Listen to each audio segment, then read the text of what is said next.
Hey Jordan, thank you so much for being here. Yeah, of course. Happy to be here, Antoine. Thank you. So Jordan, a couple of years ago, you were an ice ring manager in China, and today you started your own company in Toronto. You actually have two companies that are still active today. So can you a bit explain your professional journey? Why were you in China in the first place? How did you end up coming back and then starting your own business? Like, explain to us a bit your background behind this. Yeah, that's a good question, Antoine. I mean, nobody's ever kind of brought that up to me personally, but it was a very, very, good experience throughout my life and my journey as kind of a younger person. I grew up, playing a high level of hockey my entire life. And, for a long time, I thought, it was the one path toward, for me was to become a professional athlete, right? And as I'm sure many athletes can understand, it's very, very hard to get there.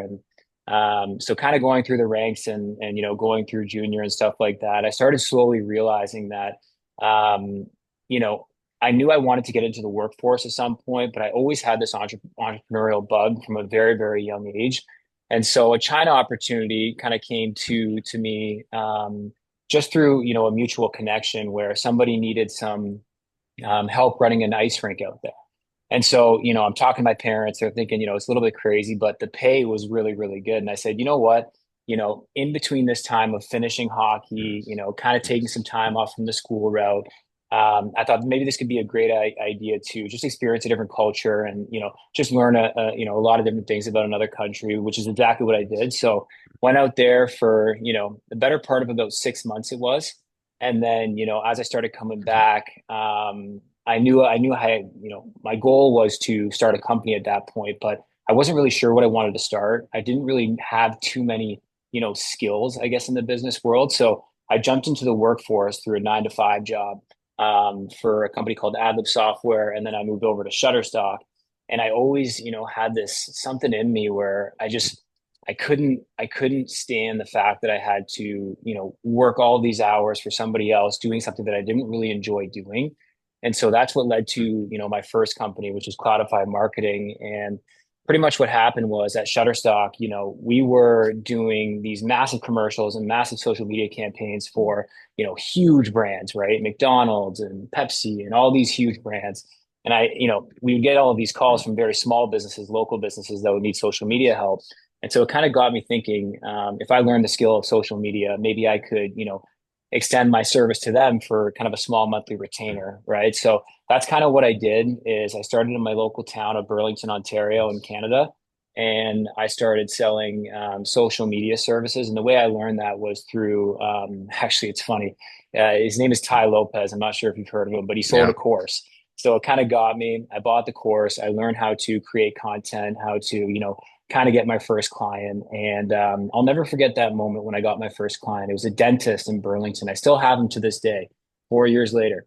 And that to me was the belief in myself. When he handed me a $350 check, I said, holy crap, this money's not going anywhere else. It's not Yeah. commission. This money's coming straight to me. Right. So that was that very first moment that I started believing in my entrepreneurial vision, where I said, if I can do this once, I could do it 10 times over. And so, yeah, that business is still running, today, which has been very, very good, very, very fruitful. And then the latest venture, yeah, is Dealsy, which is a tech startup. And we've raised just under about 500,000 to date to be able to, really build this company out. So that's more so what I'm doing full time right now. But again, Mhm. just very always been entrepreneurial. I'm very, very blessed and grateful to be at the state that I'm at right now. That's awesome. I want to get back to your companies a bit later, but did you have anyone around you that was an entrepreneur, or was it always in you to start something? Because the way you're talking, I'm starting to feel like you never wanted a 9 to 5. You never wanted to become like an employee. Yeah. Is that true? Did you always feel like you wanted to have your own thing? Yeah, it is true. It is very true. And to be honest, Antoine, I mean, I didn't have anybody around me that was doing what I wanted to do. My parents are blessed, love them, have been so great to me my entire life. And both of them, went down more of the corporate path. Mm, And I'm not sure what it was because even when I was really young, growing up playing hockey, I was creating these little products that my team could use to maybe tape their stick easier or to, wax their tape a little bit easier. And I was just constantly always thinking of new ideas. I tried this t-shirt company when I was like 14. When I was really young in grade 7 or 8, my mom had this huge fridge in the basement, and I would go down and take all of these like 7 Ups, pops, root beers. I'd put them in my backpack. I'd go to school, and at the cafe they would sell them for $4, so I would sell them for $2 right out of my right out of my locker. And I remember I saved up for this little pocket bike, and then when I tried to get the pocket bike, my parents didn't let me. So anyway, I guess to your question is, for some reason it's just, I don't know what it was. It was just instilled in me, and it still is to this day. And now that I've been able to make it, a reality and get paid from it, I'm just so fortunate and grateful that, I've stuck to it, because it's been a very long, hard journey to be able to figure out and navigate. And I think a lot of people have Mhm. this understanding of, I want to be an entrepreneur and be my own boss and create my own hours, but it's truly the Mhm. opposite, because you have to work for years to even try and get paid, right, through your service. And it just takes a lot of commitment and a lot of belief in yourself. You mentioned that you wanted to become an athlete. Do you think that this athletic grind mindset helped you in your entrepreneurial journey? Because we see a lot of these successful people, they started out as, well, not professional athletes, but they had these like very strict schedules for training, and then they adapted that to their business. Do you think this affected you as well? 100%. Yeah, I would say for sure. I think what it instilled is compete, drive, and it builds something where you can face adversity as well in a good light, right? So you want to get through, and you want to win, and you want to become the best version of yourself, and you want to train, and you want to be the best, right? So I think from a young age, I was always playing a pretty high level of hockey, and I think that for sure it translates to work ethic overall, in today's world. Absolutely. Mhm. You said that getting your first client was an amazing feeling, and I'm sure it was. But do you have, do you remember one of your earliest challenges, like one of these difficult things you had to overcome in the beginning when you first started? Yeah, yeah. For me, which is now what I'm best at, was selling and cold calling and trying to get a meeting. I was so freaking nervous. I'll never forget.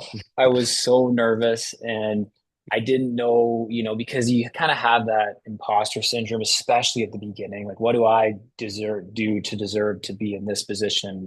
This is my first client. But I would say that, to your question, it would be um, just just getting outside of my comfort zone was really hard.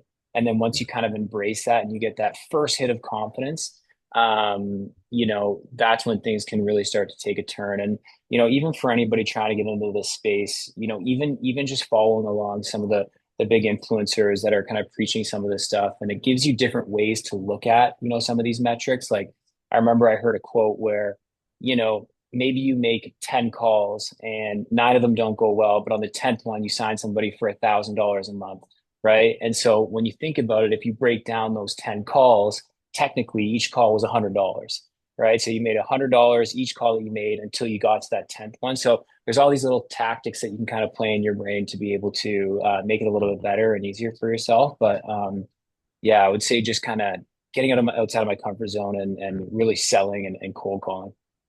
I was talking to someone yesterday, and he was working a 9 to 5 for a couple of years. And then when he started his own business, he said that his biggest challenge was that he now had to wear multiple hats. He had to become a salesman, a Yeah. marketing guy, Yeah. a manager to manage employees. So how do you deal with this? Like, how do you transition, and do you like slowly grow into all these and learn as much as you can as you go, make mistakes and learn? Do you have mentors? Do you have coaches? Did you talk to people? How do you manage that?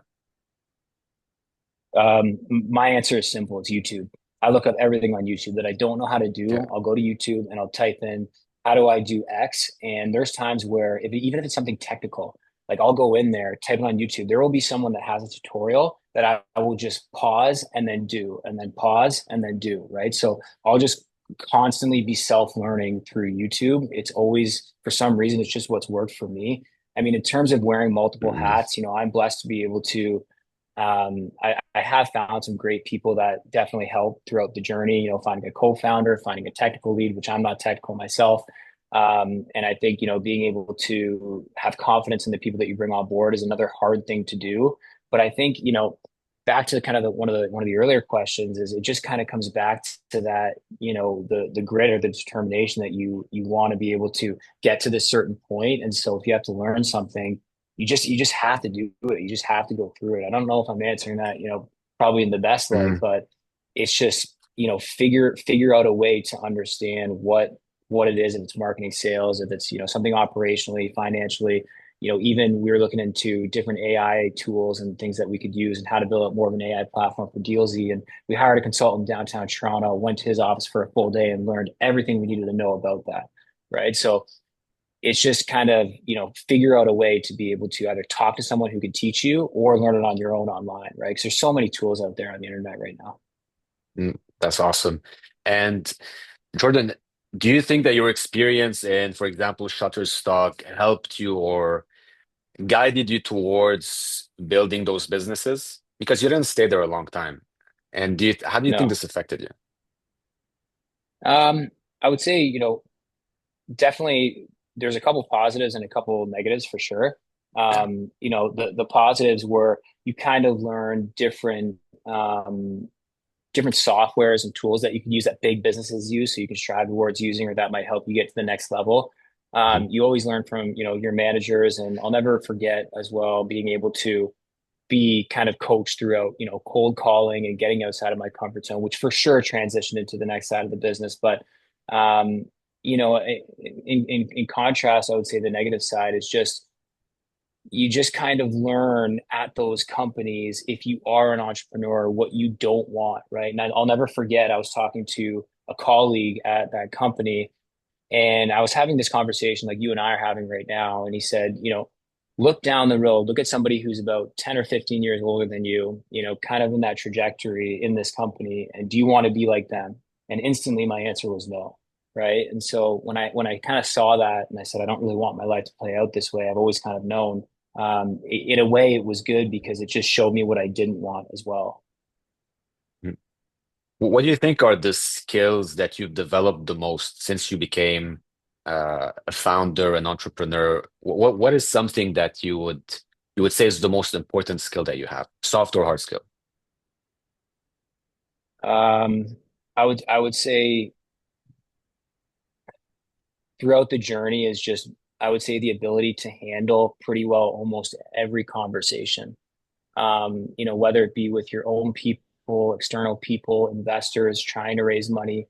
I feel, of course, I'm always learning and trying to push myself to, be in as many uncomfortable situations as I can.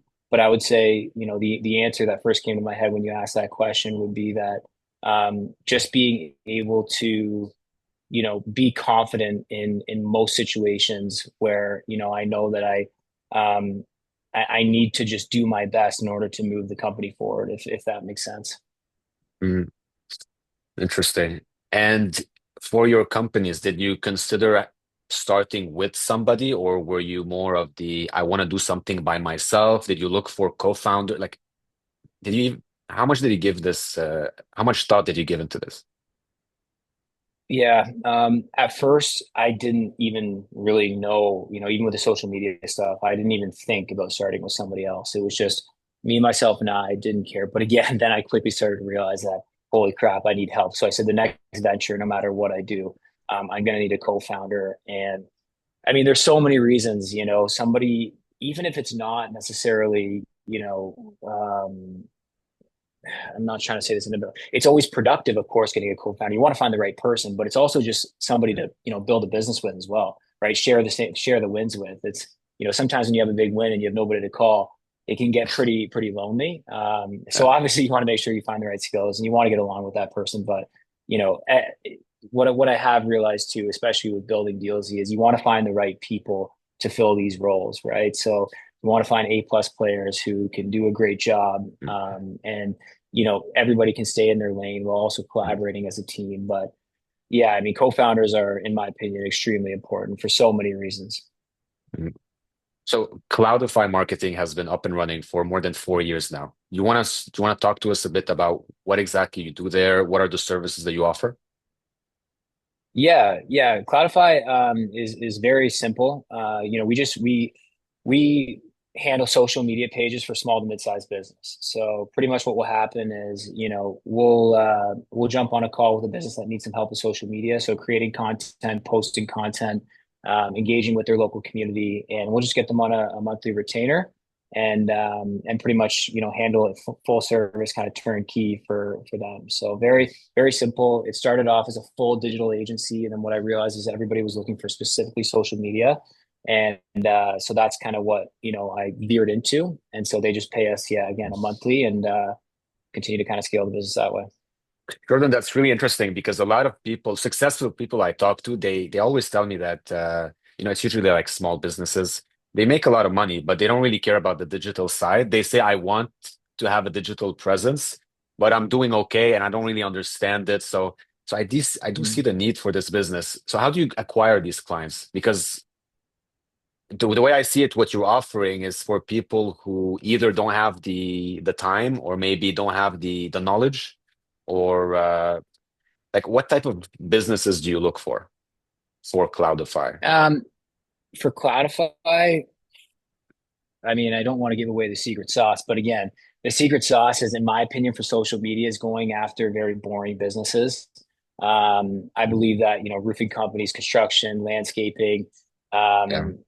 even on the mortgage side, dentists, right? Like we kind of handle everything under the sun in terms of those businesses, and they all have budgets. They all know that they need to be on social, and they're just looking for somebody to kind of fully manage it, produce a couple reels a month, and be able to get the content out so it's active.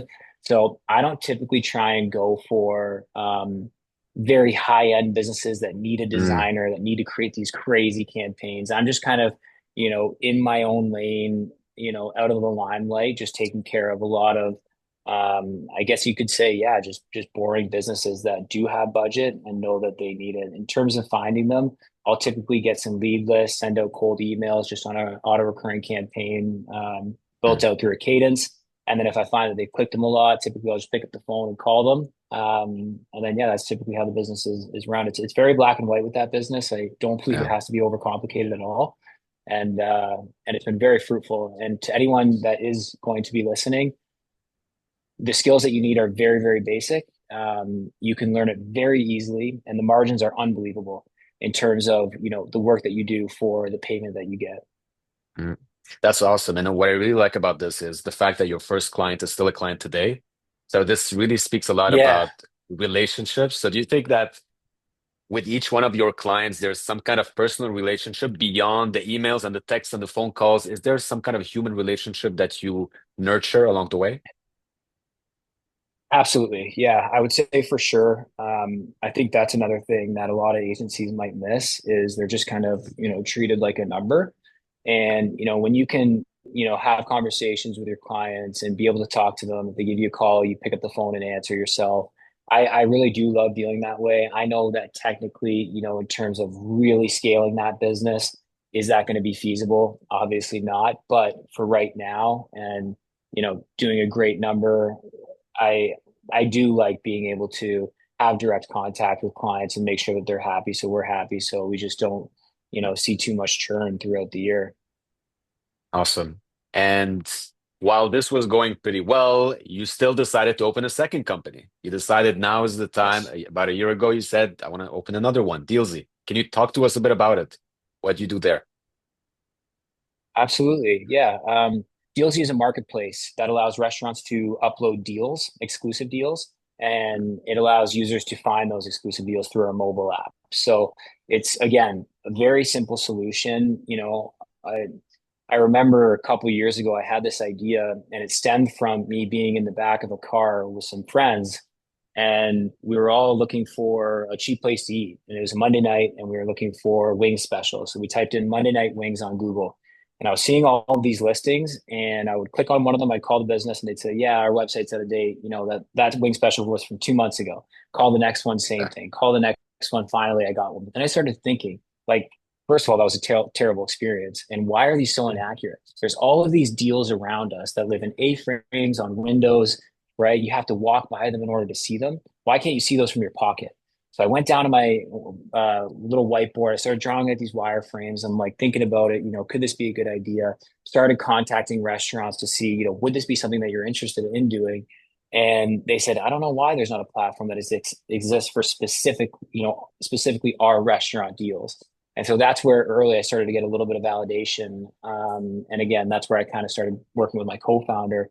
And, we started working on this project and this idea, and it kind of blossomed into something that restaurants are loving to use, right? Being able to push these deals out, users can see them easily, purchase them now, and then be able to go in and get them. So it's just my goal with Dealsy, and it stems from not even necessarily the food scene or the restaurant deal space. It's how unaffordable it is for Canadians to live right now, and I think that whether it be rent, gas, food, groceries, everything has just been almost double the price, and it's really really frustrating for so many people.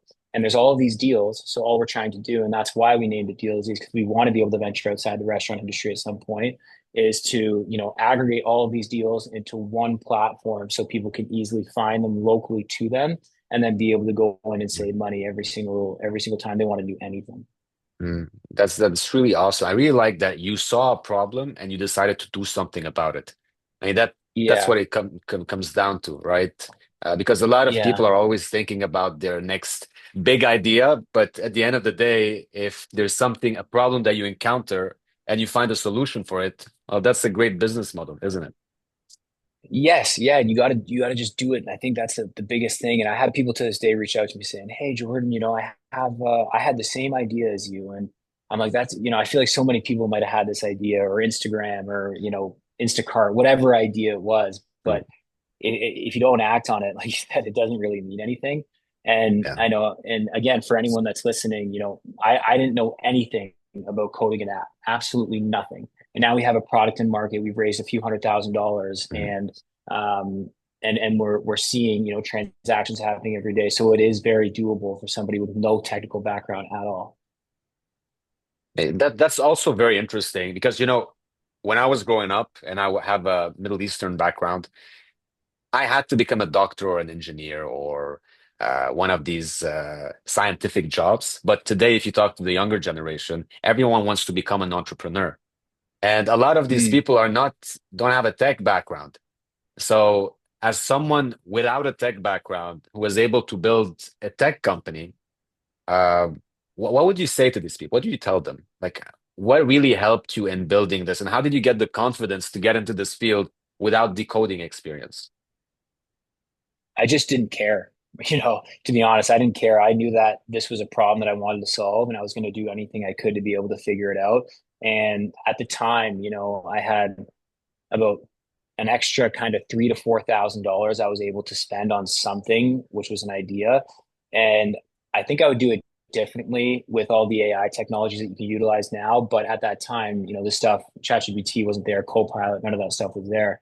And so what I did was I paid somebody on Fiverr, a very basic developer on Fiverr, to create an app where I could manually upload deals, not restaurants having their own admin dashboard, but I could manually upload deals and then they would show up on the user side. That app developer, he was in India. He was a great guy. And he took my designs on paper, put them into wireframes, and he helped me get that app onto the App Store. Super bootleg. It actually didn't look too bad, and it was usable. A user could download the app, they could see the deals, be able to scroll through them, know about them, go in and get them. Now, ultimately, that model was flawed because I was uploading the deals change. We knew that restaurants needed to do it. But in terms of a basic MVP, that little $4,000 MVP is what got us to be able to raise, X amount of money. Because what we were able to do with that was push it out in a very local market, no marketing budget, just push it on my Instagram stories, telling my friends about it. And it showed that we could get this very initial traction, three, four, 500 people using it, and going in and getting deals with this really crappy MVP. But the ultimate outcome for that was us being able to raise money and build out the actual project that we wanted to build, if that makes sense. Yeah, I mean, a lot of people spend a lot of marketing money right in the beginning trying to push their product, but you're saying the opposite. You're saying that you try to push it through your personal Instagram. So how do you Yeah. promote your product? How did you start promoting your product? Did you focus a lot on ads and did you spend a lot of money at the early stage, or were you just optimizing the product and trying word of mouth, or like how did you do this Yeah. marketing wise? The very the very earliest stage was with that MVP from Fiverr. That was in my home city of Burlington, Ontario. It was me uploading it on my Instagram story. I have about 1,000 followers or so. And so my friends started to use it a little bit because they just wanted to support. They thought it was cool. Yeah. And then obviously I would tell, anyone that I met out I was started posting it in a couple Facebook groups within that city as well, trying to get people to talk about it. And they did. And they started downloading it. And they said, "Holy crap! I can find deals at all these restaurants Yeah. in Burlington, Ontario." So it was very, very bootleg, very, very, probably not necessarily traditional. But again, I had no clue what raising money was even like at that point, right? So I knew that there was a thought where, okay, maybe down the line I'll need to raise money. But this being my very first venture, I didn't really know too much about that whole world. I just knew in my head that I wanted to get this product to market, because I really believe that it would help people, right? So it was just a super basic telling friends about it. Actually, my co-founder and I, what we would do as well is we would we would upload a deal and then we would go to the place that had the deal and we'd sit at the bar top and then talk to people who were sitting at the bar top saying like, "Hey, we saw this deal on this app," and we were pretending that we weren't the Yeah. founders. We said, "You guys should download it," and that actually worked because Yeah. I'll never forget. We told this one guy, and then we woke up in the morning and there was about 100 downloads. So it's almost like he shared it with a bunch of people. We don't know for sure, but we thought maybe that was it would have been a weird coincidence. So it was pretty random, I guess you could say. Anything we could do to Mm. just talk to people. Yeah, I mean that's an awesome story. And it really reminds us like execution is everything. Because a lot of people have these $1 million ideas all day, every day, but very few people take action. Yeah, And especially yeah, consistent action. Because you've been at like yeah. your first company for years now. And the second one is also ongoing for more than a year. So you kept going. That's great. And I want to go back on the topic of funding. So how does one approach funding if it's your first time? How did you manage? How did you know what to do? Do you talk to VCs? Do you look it up on YouTube? What do you do? Yeah, it's a good question. Again, as I was saying, I didn't know very much about this. My co-founder knew a little bit more than I did, not as Yeah. much as the average person, but he knew a little bit about it. He's really good on the finance side. He's good operationally, and we knew that we couldn't go VC because it just like Mm, we're so early. We don't really have that many users. We don't have any revenue, and we know that we need to build a deck. Obviously, that's kind of standard. I guess most people would know that. So we start building the deck and we know we need to raise this money because the main thing that we needed to raise the money for was being able to build this product out properly, right? So build out a functioning admin dashboard where restaurants can log in, upload their own deals, schedule them, post them, mm, edit, change, delete, right? And then on the user side, allow the users to be able to actually transact through the app so we can actually start seeing numbers and start validating data. And so what happened was my co-founder had heard about our first and our initial angel, which we were forever grateful for. Um, he had heard, he didn't know him directly, but he had heard that he had sold a piece of his company for, quite a bit of money. And he happened to be connected with my co-founder on LinkedIn. So my co-founder LinkedIn messaged him and said, "Hey, I'm looking for some feedback on our deck. Would you mind just giving us some feedback?" And the individual said, "Of course, I'll give you some feedback." And then he wrote all of his feedback and we did all of that feedback and then we sent it back to him. And he said, "Yeah, this is mm. actually looking pretty good. Why don't we jump on a call and see what we can, talk about?" So we got on a call, we start talking, talking, talking. Next thing, another call, and then it gets into an in-person meeting. And then all of a sudden, we had this angel investment about 3 months later of, Yes. a $250,000, which is, I feel like this story seems so lucky. And I still feel like we're very, very lucky because raising money, even now, feels so much harder than that. But again, I think Mm, timing worked out and there's definitely a lot of luck involved mm, also with, the two of us of being very very passionate and driven to be able to make this work. So that's kind of the Mm, story of how we got the very first investment. mm. And that really highlights the importance of your co-founder. So I want to ask you this final question about that. So how did you know that this was the right co-founder for your company? Was it like good relationship, like two people who understand each other? Was it purely based on skill? How did you guys decide this is a perfect match? Well, because it was funny, how I met him was I posted as I was thinking about raising money, I posted something in an Ontario networking Facebook group. And I said, I'm looking for help on a business plan. And the only person that commented and reached out was my co-founder, Lucas. And he started saying, how do you like what do you need help with? And I said, and he's like, hey, listen, man, you actually don't need an entire business plan. You just need a really good deck. He said, what's the idea? I started telling him the idea. And then him and I just started going back and forth. And it led from like talking about this for 1 hour. And then it led to the next day talking about it again and the next day again. And then all of a sudden just snowballed into this. What, do you want to just partner up on this together? Like it just happened so naturally. We both got along very well. His skill set complements mine and then vice versa. So together we're like, why don't we just go in on this and make it happen? So again, super random. He lives 2 hours away from me, so it's not like we would have ever met each other at some local networking thing. So it all kind of lined up and fell into place. But I'm very grateful that we met.